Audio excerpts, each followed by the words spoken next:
fascinating, interesting debate show is live in the huddle. Boston Celtics buried the Bucks with an avalanche of threes to get back to the Eastern Conference Finals. Did the series prove that Giannis is still the best player in the NBA? And Zay, I would like to start it off today. Yes, to answer the question outright. Straight to the point. Yes, he's still the best player in the world as far as I'm concerned. The guy took 27 or more shots in 7 playoff games in his entire career. 5 of those games came in this series. That shows the lack of having guys surrounding him. That shows the loss of Chris Middleton, a guy that we all know when they run pick and roll, Giannis and Middleton together, that's hard to stop. Also, Middleton, what he does with his half-court offense, being able to create his own offense in the half-court, you're missing a guy like that. And it shows that Giannis really took this series by himself and made it into a Game 7. To be honest, where he just ran out of gas. And I knew it was coming. Anytime it's in the second half of a Game 7 and you're not dunking anymore, but you just, you get into the rim and you're just throwing up these shots that's not going in, you could tell when somebody's tired and fatigued. And obviously I saw that from Giannis. I still think he's the best player in the world. He's the most physical player there is, and that level of physicality can upset a team that's blitzing him, like the Celtics. Celtics gave Giannis all he can handle from a defensive standpoint. We know what they did to KD, iced him out the game, eliminated him out the game. Giannis, they couldn't replicate that same thing, right? It just came down to the other guys that didn't step up. Brick Lopez, he didn't make his shots. He didn't do what he was supposed to do, which is make his presence felt. I thought good enough in the series. Jrue Holiday had his games, but I thought in this Game 7 he could have been a tad bit more aggressive in this Game 7. From an offensive standpoint, he wasn't. I think Giannis is the best player in the world. Luka's right up there. Kawhi Leonard, when he comes back, he's going to show that he's top 3. Durant, followed by Durant. I think Durant lost a step. I think Durant lost a step. I think it's clear as day with the injuries and obviously this playoff stint. I think he's a shell of himself compared to I used to think he was the number 1 player in the world. I think he's number 4, and you could round that out with Embiid probably Embiid. So to round out my top 5. But I do want to say in this series, in this game in general, of Game 7. It's known to be the superstar game, right? The stars going to take over the game. This is where the stars make a name for themselves. Oh, well, you do got other players on your team. I heard Michael Wilbon on the countdown talking about, I'm expecting a performance from a big star. Nah, Grant Williams came and took over the game. He led the team in scoring with 27 points, 6 boards. Off the top of my head, I'm remembering everything today off the top of my head. I don't even need my stats. 27 points. He led the team in scoring. And I think the shots was there because Mike Budenholzer was like, listen, by any means, we're just going to protect the paint and we'll die by the 3. Okay? Yeah, you're going to die by the 3. That's just what's going to happen. And I remember I texted Zay in the chat, very undisciplinary like for myself because I didn't read the game the way I was supposed to read the game. I said to Zay, I'm like, yo, why is the Celtics taking all these threes? Maybe they should drive to the paint and get some of these easy looks, get to the foul line, which they did. But they went back to shooting threes because it was there. If they're going to give you the threes, then take the threes and make them. That's just what it comes down to. And they did. And Grant Williams did. He struggled in the beginning. He only went 7 of 18. I mean, you think about how much he took 18, but how much he made 7 is a lot. So that balances it out. And basically that shows that they gave him a lot of looks. And they just he made the necessary shots down the stretch to win. And one of the more impressive things, there's 2 more impressive things before I send over the mic to Zay. Number 1, the fact that Jason Tatum gets in foul trouble. He had about 4 fouls in the third quarter. And I'm thinking, all right, damn it. The Bucks may get on a little run here. Nah, they held it down. They allowed Jason Tatum to sit to the fourth quarter. And they did their thing. And Marcus Smart went back to being smart. I thought he lost the last series, the series before the last one, which was Game 5. I believe they lost. He lost that series not being smart. Game 6, he was smart. Game 7, he was smart. And there was one play that he made that I thought was a very big proponent of the game.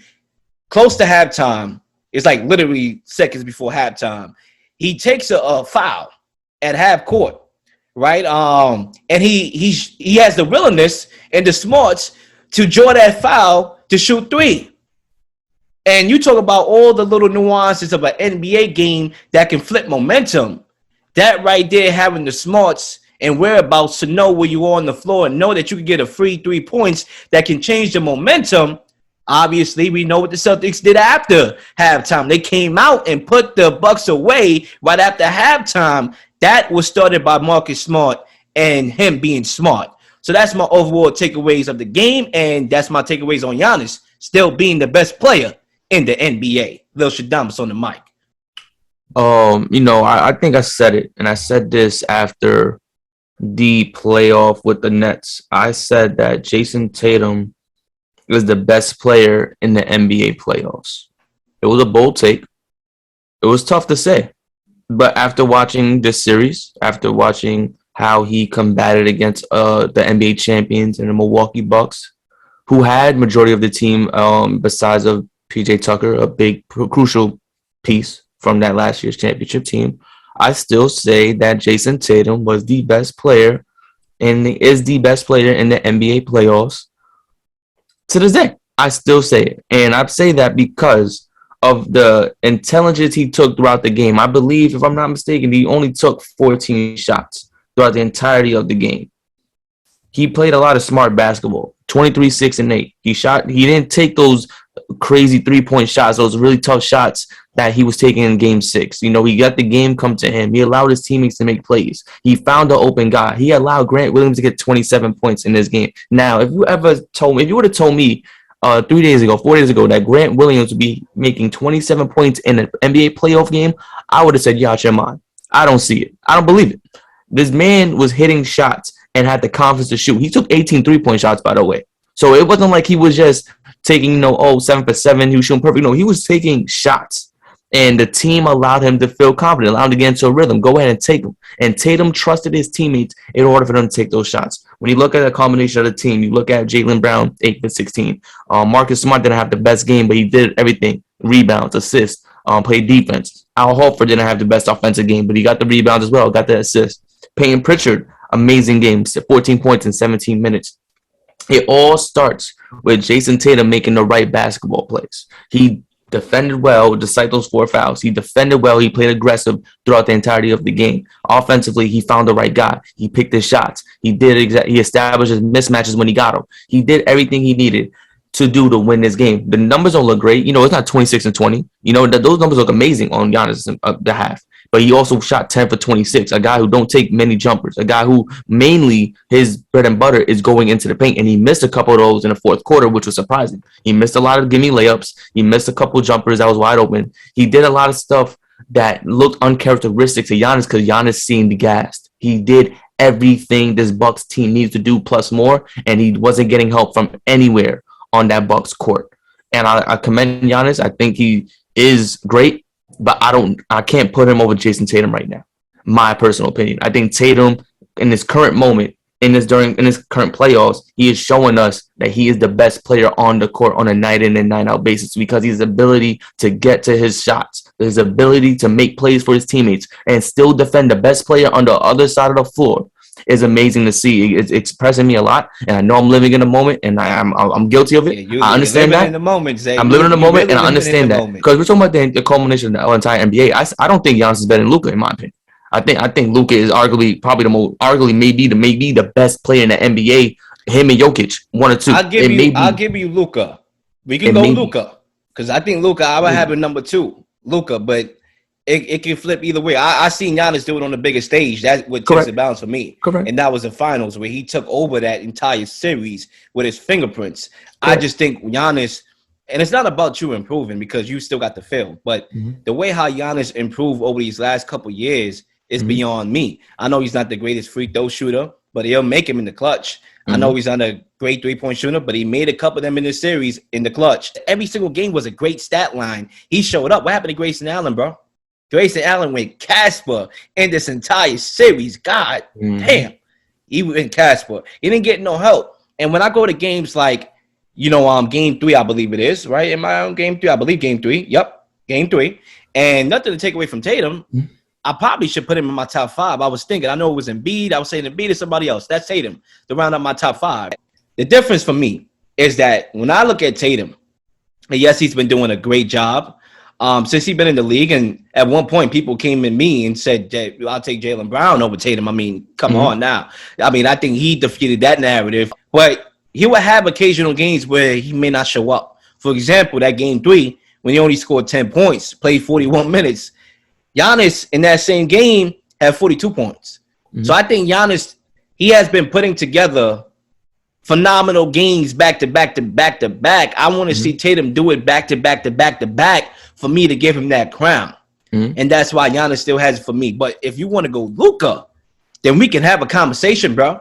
Because Luka, to get this team, this Mavericks team, that yes, they're good defensively, and occasionally they got guys that can get hot, but I'm shocked that they're in the Western Conference Finals right now. I really am. And the fact that they are there, it's a testament to the brilliance of Luka Doncic and how much of an impact player he is, and how he could get other guys involved, and how all he needs is one guy to step up alongside him.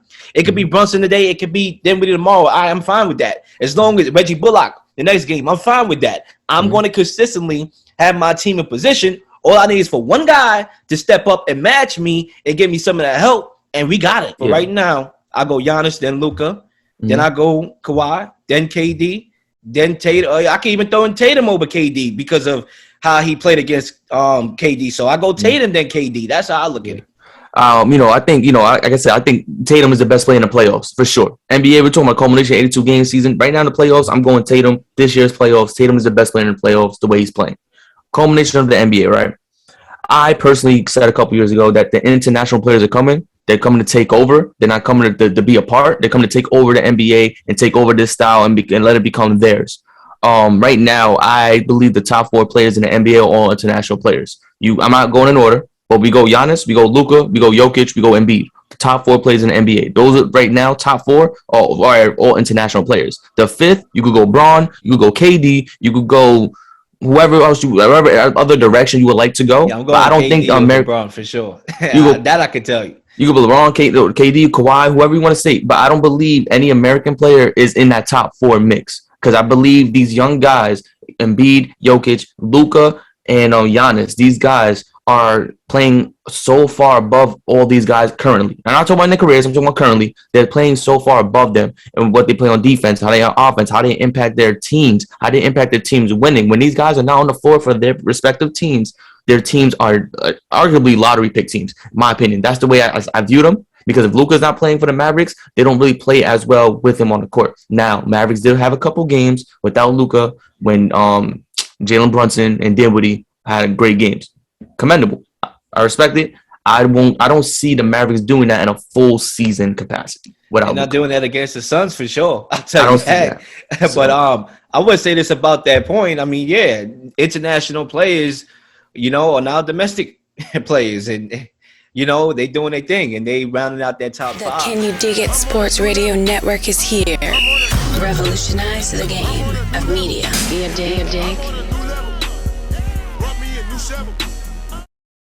Not getting tired of watching In the Huddle over and over again, so like and subscribe to the channel and receive these new notifications of new uploaded content that will be coming your way. Ladies and gentlemen, enjoy the rest of your day. I'm out. Peace.